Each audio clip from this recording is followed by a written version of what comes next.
Assalamualaikum warahmatullahi wabarakatuh. Bismillahirrahmanirrahim. Alhamdulillahi rabbil alamin. Wassalatu wassalamu ala asyrafil anbiya wal mursalin Sayyidina wa maulana Muhammadin wa ala alihi wa sahbihi ajma'in. Asyhadu an la ilaha illallah wa asyhadu anna Muhammadan abduhu wa rasuluh. Allahumma shalli ala sayyidina Muhammad wa ala alihi wa sahbihi ajma'in. Subhanaka la ilma lana illa ma 'allamtana innaka antal alimul hakim. Rabbi shrah li sadri wa yassir li amri wahlul 'uqdatam min lisani yafqahu qawli, amma ba'du. Ma'asyiral hadirin wal hadirat, muslimin muslimat, Bapak Ibu jamaah salat subuh Masjid Baiti Jannati rahimakumullah. Alhamdulillah wa syukurillah, atas izin Allah pagi hari ini kita masih dapat hadir di masjid kita untuk bersama-sama melaksanakan sholat subuh. Mudah-mudahan sholat kita diterima Allah, dapat menghapus dosa-dosa kita, membuka pintu barokah dan rahmat Allah dalam hidup kita. Al-Fatihah. A'udzubillahi minasyaitonirrajim. Bismillahirrahmanirrahim. Alhamdulillah rabbil alamin arrahmanir rahim maliki yaumiddin iyyaka na'budu wa iyyaka nasta'in ihdinas siratal mustaqim siratal ladzina an'amta 'alaihim ghairil maghdubi 'alaihim waladdallin. Kita telah mendengar cerita tentang Isra dan Mi'raj, mulai dari kapan terjadinya, bagaimana proses kejadiannya, baik perjalanan Nabi dari Masjidil Haram ke Masjidil Aqsa maupun dari Masjidil Aqsa sampai ke Sidratil Muntaha, sampai Rasulullah SAW diberikan gambaran atau ibrah, pelajaran-pelajaran dari peristiwa-peristiwa yang terjadi dalam perjalanan Isra dan Mi'raj. Nah, pertanyaannya adalah sebenarnya apa tujuan dari semua itu? Maka tujuan dari itu tercantum dalam ayat terakhir dari surah Al-Isra ayat pertama, yaitu linuriyahu min ayatina, agar kami Allah memperlihatkan kepadanya sebagian tanda-tanda kebesaran Allah. Jadi kepada Nabi yang melakukan Isra Mi'raj tambah mantap, tambah yakin. Kepada para sahabat pengikut-pengikut Rasulullah juga tambah yakin. Dan juga semakin menegaskan orang-orang yang kafir, orang-orang yang musyrik juga semakin tidak yakin. Ya, kalau dengan pulau ini kan memang sudah sekarang Pak ceritanya ya pasti yakin. Sudah lama. Tapi kadang-kadang kita membayangkan seandainya kita berada di sana pada waktu Rasulullah SAW melakukan Isra Mi'raj, kira-kira yakin bahwa nah itu caranya begitu. Jadi nek kejadian itu dibayangkan kira-kira nek awak dhewe namane itu ya apa kira-kira. Nek awak dhewe kan saiki maca kitab ya mesti yakin ya wis suwe.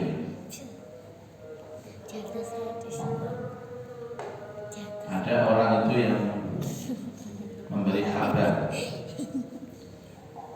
dan ada 3 golongan orang yang menerima kabar. 1, yakin. 2, ragu. 3, tidak yakin. Sampean cerita nang wong mau iku subuh iku aku ngaji nang Ustaz Rozaki. Sing rumah iki nanti kok. Siji yakin. Nek yakin kare takon mbek. Akhirnya takut. Tapi nek napa antara yakin kali mboten yakin takut. Kon jami ora ngaji. Kepada sapa ya? Waktu ngaji dikei ngombe tak gak? Didedes. Nah, itu namanya orang ragu. Orang itu kalau sudah yakin itu tidak akan pernah bertanya. Contohnya terus kalau masih nomor 3 gak percaya belas. Nah, dalam kaitan ini ada 3 bahasa yang harus disampaikan. Kalau panjenengan ketemu orang yang yakin tidak perlu bahasa penguat atau bahasa tauhid. Aku mau subuh ngaji Ustaz Muzaki. Ya cukup. Ini orang ragu-ragu. Cuman kayak tauhid situ. Tauhid itu penguat. Temen aku mau ngaji sampai Ustaz Muzaki. Anak temennya. Tapi ini kan yakin kayak orang tauhid lurut atau lu. Demi Allah temenan. Ini perlu awal emal urusan. Itu kan kejadian seperti itu setiap hari kita menghadapi 3 orang ini. 1 orang yang yakin, 2 orang yang mutaraddid atau mutaghayyir, 3 orang yang tidak yakin. Ono bapak-bapak iku apa jenenge dituduh apa wong. Bapak-bapak itu gendaan sampai wong wedok. Sing wedok curiga, takon. Pak, sampean mau jare wong-wong kepethuk goncengan sampai arek wedok ya. Nah, istri ini kadang-kadang 3. Ono sing yakin, ono sing ragu-ragu, ono sing gak yakin. Nek yakin dijawab apa sing lanang? Enggak, Bu. Wis ya wis percaya. Enggak, Bu, wis gak usah kei kalimat tauhid. Nek ragu-ragu, temenan enggak? Nek sing gak yakin mana? Wallahi temenan kiting sama kredek. Kan dikai tauhid sumpah-sumpah itu Bapak. Makanya di dalam setiap peristiwa yang terjadi selalu ada 3 kelompok manusia, termasuk ketika Rasulullah bercerita tentang Isra Mi'raj di hadapan para sahabat dan juga orang-orang Mekah. 1 yakin. Siapa Pak yang yakin? Abu Bakar. Satu-satunya orang yang yakin terhadap peristiwa Isra Mi'raj itu hanya Abu Bakar. Padahal Abu Bakar itu gak melok kurang cerita itu dikandani Abu Bakar. Abu Bakar, Nabi ku cerita ini. Menurut sampean yo. Nah, Abu Bakar ini tak ngendak. Sing ngomong sapa? Sing ngomong Nabi Muhammad. Luwih teko iku aku percaya. Luwih teko iku aku percaya. Sekarang butuh Allah ini. Keimanan orang yang bernama Abu Bakar. Pokoknya ini sing ngomong Nabi. Masuk akal gak masuk akal. Uang percaya gak percaya, aku percaya. Kira-kira yang daerah sememi sekitarnya ini wong sing duwe iman kaya Abu Bakar. Angger ana Quran diwaca, angger ana hadis diwaca, angger sami'na wa ata'na. Aqimus shalah, dirikan sholat, langsung sholat. Kali takon. Sholatlah kamu. Kayak apa sih sholat itu? Kira-kira sesuatu tidak aku sholat itu? Makanya orang itu kalau banyak tanya ya banyak ragu-ragu. Di hatinya ada ragu-ragu. Nah ragu-ragu ini masih mending Bapak Ibu. Karena sifatnya manusia itu salah satunya adalah ada keraguan-raguan di dalam hati. Sebab menungso ini kadang-kadang ngerti nopo-nopo. Cuman ragu-ragu niku enten kali. Pertama enten zon, kedua enten syak. Nek zon niku ragu-ragu sing rada percaya. Nek syak niku ragu-ragu sing rada mboten percaya. Jadi nanti Bapak Ibu sampai kiamat zaman menemukan tiga golongan manusia ini terus. Ojo kaget nek sampean ngomong dipercaya. Ojo kaget sampean ngomong wong ragu-ragu. Ojo kaget nek ngomong wong gak yakin. Tiga ini metu terus. Kemudian Allah telah menjelaskan maksud dan kehendaknya ini agar dia termasuk orang-orang yang yakin. Setelah ilmu para nabi itu ditopang dengan tanda-tanda kekuasaan yang bisa dilihat secara langsung, padahal sebagaimana diketahui bahwa mendengar satu kabar tidak sama dengan melihat dengan mata kepala sendiri. Dan kecelakaan tentang Brebes ada 10 mobil totolan. Enten sing beritakan kan tidak mesti percaya karena tidak melihat langsung. Misalnya gini Bu, apa jenenge kapan dibujui yang di Bapak Ibu gara-gara ten HP itu diedit mana nih metu temen TikTok nih ono sopir truk terus dikomentari sampai uang tengen TikTok ini ada kejadian yang luar biasa. Seorang sopir truk tertidur di dalam truknya, tapi truknya terus berjalan. Fenomena yang luar biasa. Komentarnya sendiri ada kabarnya kalau sopir truk itu keturunan ini melaku Pak. Inilah fenomena akhir zaman. Jika mana bisa tiba ibu ini ternyata truknya diderek lah, kurang asem ada ini.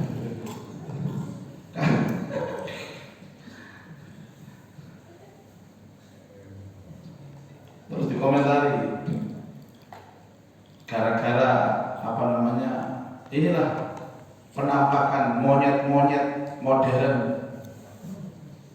yang tidak kebagian pisang ketika rebutan sama kawan-kawannya. Monyetnya tinggi besar, dia berperang nih hampir seperti manusia. Ini penasaran Mas, saya kelebatan. Ternyata yo menungso dari syuting. Jadi makanya saya katakan kemarin ada pemaparan bahwa ketika ada sosial media itu potensi untuk bohong itu akan besar, potensi untuk penyebar hoax itu akan tinggi. Bapak Ibu mungkin pernah mendengar ada namanya kamera fitnah. Oke, sebarang oke. Kamera fitnah itu kamera uang niku masih tua umur 70 Pak. Nek di shot nopo ambil gambar celet dadi pitulas. Iso nomane. Allah. Iso nomane. Tidak hanya lebih mudah, kulitnya lebih glowing. Dan itu ditaruh di profil WhatsApp atau Facebook. Oh, sing nonton, wih, ayo iki itu ras tahun ini awalnya sih apik glowing padahal itu tuwek. Akhirnya kenalan sampai wong lanang. Sing lanang yang bojo bisa. Dari kamera fitnah itu, sing lanang umur 70, umur swidak data disorting sampai foto itu. Sing ganteng aku. Akhirnya chatting-chattingan, janji-janjian. Ya apa Mbak, ayo ketemu nang gone warung kopi ae. Sudah. Janjian. Penasaran kalau foto sing wedok ayo sing lanang ganteng. Foto bojone. Bojo ketemu bojo. Sama dengan pekok ya itu. Akhirnya ketemu nang waktu. Sing lanang mesti nggon ngono jane. Sing wedok ya nggon ngono. Olah. Sapa-sapa mesti. Nggih monggo padha tuweke, padha eleke. Akhirnya WA, kamu di mana? Aku sudah menunggu. Loh, aku sudah di lokasi. Loh, aku sudah di lokasi di warung mana? Di warkop daerah perempatan. Loh, aku sudah di situ. Masa ditarik mana? Nggak ada. Ngerti Pak? Kamu duduk di sebelah mana sih? Aku duduk di kursi merah, mejanya itu biru. Aku juga di situ. Saya coba tak telepon nih. Mau ditelepon ding lo lah. Biar aku kok elek ini. Jadi adanya sosial media itu potensi bohongnya besar. Makanya pengguna sosmed itu kan penelitian itu 90% bohong. Untuk menarik perhatian supaya mereka simpati pada dirinya, dia bikin story, dia bikin gambar-gambar, dia bikin program-program. Kayak juga lewono kiai, jangan kepingin tadi mungkin cita-cita jadi kiai, jadi nopo jenenge dai, dan akhirnya serbana, obrolan, nono speaker memiliki ceramah. Dikai efek-efek kaya sing nonton iku wae ngono. Saudara-saudara, sesungguhnya orang-orang yang beriman wis kaya sing nonton ngene video kuwi jamaah wae wis tiba-tiba jamaah iku apa? Kelompok itu ditumpukake ngene ya. Mau dodol kelompok tiba. Allah.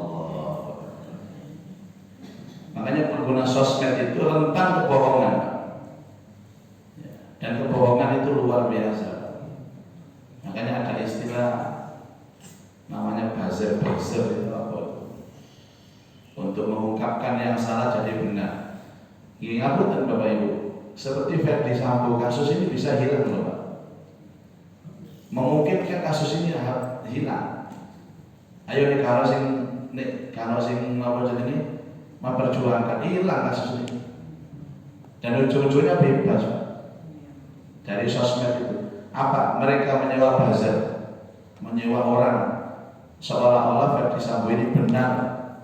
Apa skenario itu dikuatkan dengan skenario yang ada di sosmed, dilihat oleh orang, oh ternyata ini benar, selama ini dizolimi ini, terus ditemukan seperti itu. Kalau ini ketemu kali orang yang memang pekerjaannya itu dibayar oleh politikus untuk menaikkan elektabilitas atau apa jadi misalnya nggak ngerti bahasa apa itu lewat sosmed itu. Jadi masih dari bajingan, pokoknya di muncul sudah tadi api, dari serban, nang masjid, jamaah, lunggune sampai karo PDW, masya Allah PDW kok macam-macam. Padahal wong pencet karo-karo. Jadi kalau sudah main sosmed ya siap-siap dibohongi dan siap-siap membohongi.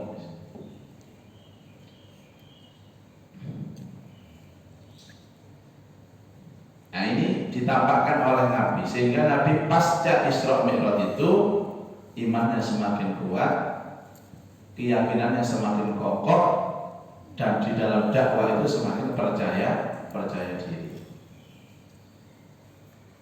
Hukum dan rahasia tersembunyi di balik penggalan-penggalan perjalanan Isra Mi'raj itu merupakan objek kajian yang mengupas rahasia syariat.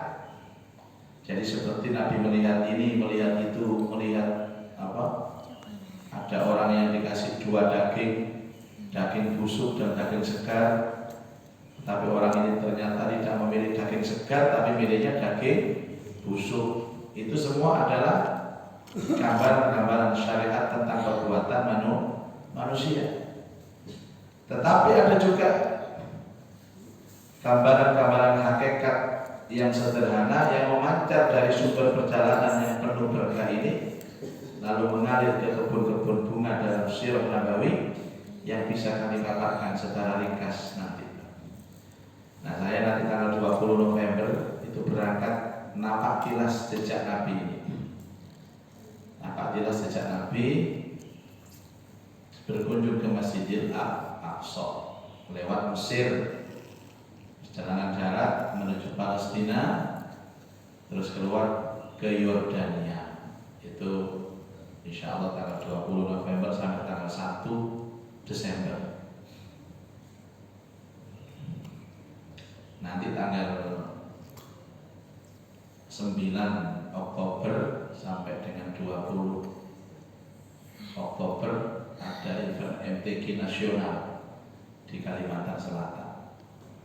Jadi setiap bulan ini ada 10 hari, ada 12 hari, 12 hari keluar Oktober ini ke Kalimantan Selatan 9 sampai 21, November 20 sampai 1 Desember, Desember 12 Desember sampai dengan 23 Desember umroh, Januari 11 sampai dengan 17 Januari juga umroh. Ketiga perjalanan ini semuanya mboten bayar, alias gratis. Makanya tentang uang ini model-model gratisan ya, itu ngombe gratis, untuk makan gratis. Jadi tidak semua urusan itu bisa dibayar dengan uang. Uang kan alat pembayaran. Nah sekarang ini saya masih batuk-batuk duit bisa bayar. Apa mas jenenge bapak itu mas nangone Kris. Kris. Nah yang ini. Bola ini nggak ngerti. Ini handphone bola itu enten apa jenenge kaya mau jadi bayar apa? Foto tok. Sudah pak, sudah dibayar. Kalau fotonya, sudah pak dibayar. Jadi gak kerasa kalau keliling ke PTC itu krek, sudah bayar pak, krek bayar. Sampai yang terakhir tuku nopo sepatu, krek, nggak bisa pak. Pentek dulu nih, karena jadi panjenengan kemana-mana tidak perlu bawa uang banyak itu sekarang. Yang penting bawa handphone, punya rekening bank, saldonya ada. Jadi bawa duit, dompetnya motor, masya Allah, kayak obel. Tapi duit orang uang.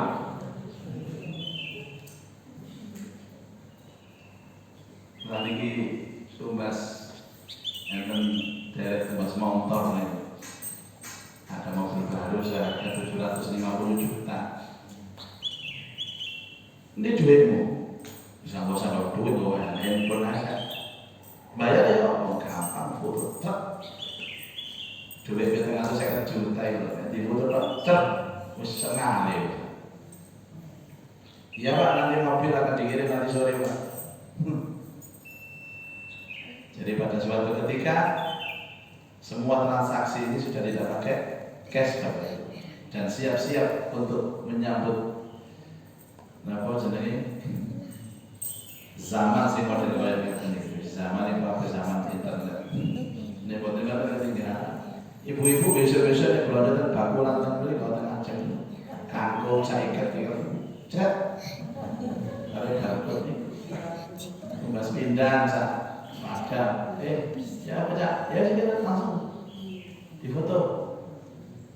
Nama gesek seret.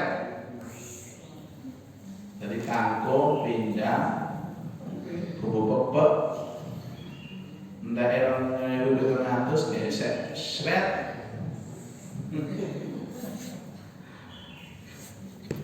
Ya Allah. Setiap kita itu bisa melihat di dalam surah Al-Isra bahwa Allah menyebutkan kisah ini hanya dalam satu surat saja. Tidak ada di surat lain. Dan Allah menyebutkan keburukan orang-orang Yahudi dan kejahatan-kejahatan mereka. Kemudian Allah mengingatkan mereka bahwa Quran ini memberi petunjuk kepada jalan yang lurus. Boleh jadi kita mengira bahwa dua ayat ini tidak ada kaitannya. Padahal tidak begitu hakikatnya.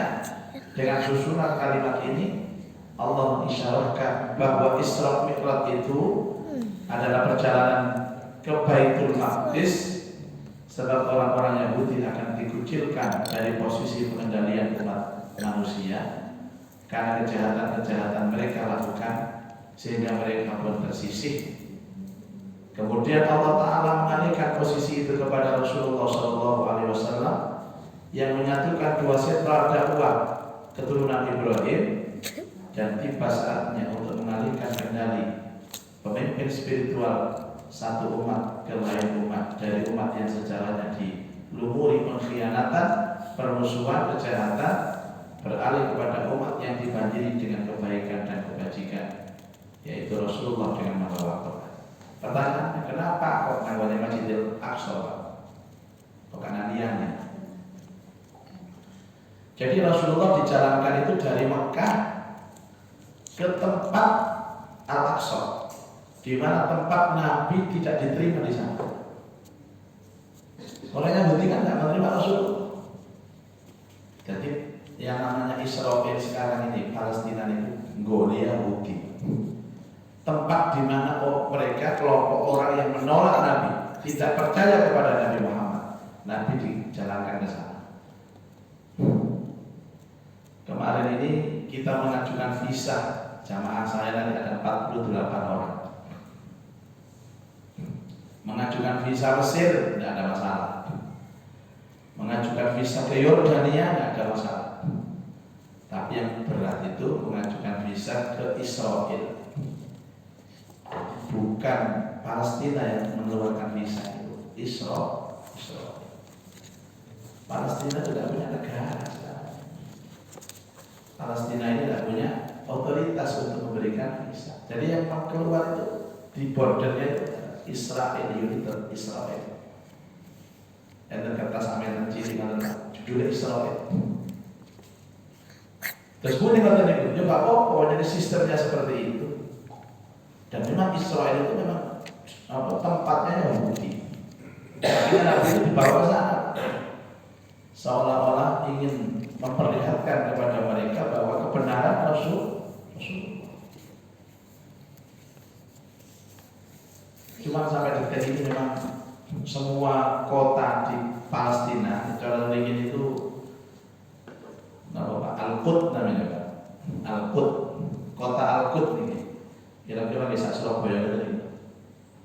Itu semua dikuasai Israel. Jantung kotanya dikuasai Israel. Kota sucinya itu dikuasai Israel. Nah, sing ibu kota internasional itu Tel Aviv jelas Israel kabeh, bandaranya Israel, pelabuhannya Israel. Palestina itu betul ada apa-apa. Nah, mereka menyebutnya Yerusalem. Jadi Yerusalem itu sebutan mereka, orang-orang Yahudi yang menamakan Al-Quds. Al-Quds kan tempat suci. Di dalam Al-Quds itu ada Baitul Maqdis. Di dalam Baitul Maqdis itu ada Masjidil Aqsa. Nah, setiap kunjungan ke sana kan ada melampirkan email. Kalau ini di jalur email. Jenenge bapak kula sinten, ibu kula sinten, mbah kula sinten, sampai penduduk ping 3 itu. Track record perjalanan itu kemana saja. Nek kaya sampeyan iki Pak gampang mlebu Israel, Pak. Kata nang ndi soalnya. Pas kore kosong blok. Paling adon anggone ngamper. Kaya kula ngeten iki aku siap-siap Pak wis kok selamat. Track record perjalanan pernah ke sini. Dalam acara ini dalam semua terlacak. Ada jenenge kayak Ahmad Pisan. Justru nih jenenge Jawa-Jawa, Sumanto, Sutrisno, Sukiman, Darji, aman Pak menika. Ahmad Sofi akhir sampai menika. Ustaz Ahmad Sofi, Ahmad ya, arah-arah uangnya menika. Terus nanti ada scan wajah. Ada detektornya. Dilihat orang ini siapa, apakah ada potensi teroris atau apa-apa, dilihat semua pokoknya. Kalau saya ini aman kan, wajah-wajah melaraskan ini saya, karena nggak mungkin teroris, orang ini dalam wajah biasa-biasa. Kalau yang tadi keluar itu, waduh ini bahaya ini, ayo masuk sana. 2 kali kalau diinterogasi sampai 1 jam. Moga-moga ini selamat Pak. Saja ini betul masalah, mereka tidak mungkin menyakiti kita. Kita ini tamu, kita ini turis. Kalau mereka macam-macam ya, mereka berurusan dengan dunia kan begitu. Kita ditanya, kamu mau kemana?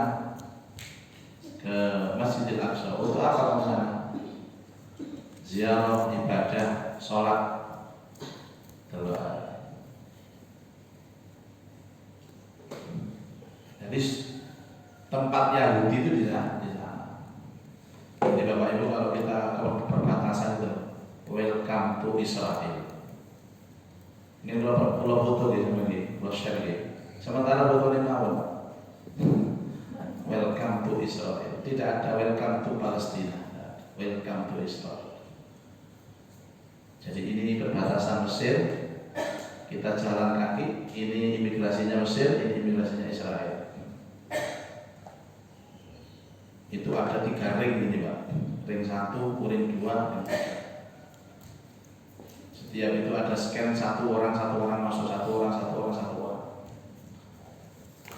Perusahaannya ngejamaah jangan nampakkan ketakutan, biasa-biasa ini karena ini merupakan protap mereka biasa.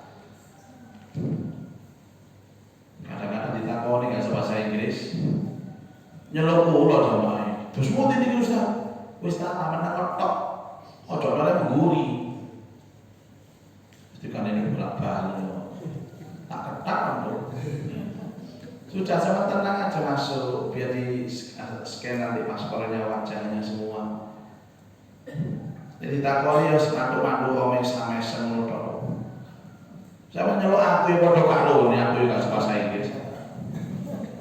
Terus putih nih, terus putih. Terus melaku wae. Ini beda dengan umroh Bapak Ibu. Kalau umroh kan kita masuk ke negeri kita sendiri. Mekah itu kan negeri kita, Madinah kan negeri kita. Ini negeri orang ini. Agamanya nggak bodoh. Dan bahkan ada sejarah kita ini apa jenenge musuhan atau enggak? Musuhan. Orang sini takoni mesam. What's your name? Yes. Ya, nah itulah yang menjadi tujuan inti Isra dan Mi'raj, menampakkan tanda-tanda kebesaran Allah kepada yang bersangkutan sendiri Rasulullah dan kepada kaum muslimin serta orang-orang Yahudi yang memang tempat mereka adalah di Palestina. Makatan Bapak Ibu, mungkin kita atas keterangan yang manfaat. Al-Fatihah. A'udzubillahi minasyaitonir rajim. Iyyaka na'budu wa iyyaka nasta'in. A'udzubillahi minasyaitonir rajim. Bismillahirrahmanirrahim. Alhamdulillahirabbil alamin.